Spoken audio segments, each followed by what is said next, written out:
بسم اللہ الرحمن الرحیم۔ السلام علیکم ورحمۃ اللہ وبرکاتہ۔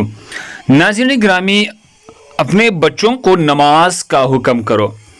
نبی کریم صلی اللہ علیہ وسلم کا مبارک ارشاد ہے، سنن ابی داؤد حدیث نمبر 495 پر، مروا اولادکم بالصلاۃ وهم ابناء 7 سنین واضربوهم علیہا وهم ابناء 10 سنین، یعنی اپنے بچوں کو نماز کے بارے میں حکم کرو جب وہ 7 سال کے ہو، اور ان کو نماز ترک کرنے پر سزا دو جب وہ 10 سال کی ہو۔ اللہ ہم سب کو اس پر عمل کرنے کی توفیق عطا فرمائے۔ دوسرے مسلمانوں کے فائدے کے لیے آگے ضرور شیئر کرے۔ مزید خوبصورت معلومات کے لیے ہمارے چینل کو سبسکرائب کرے۔ جزاکم اللہ خیر۔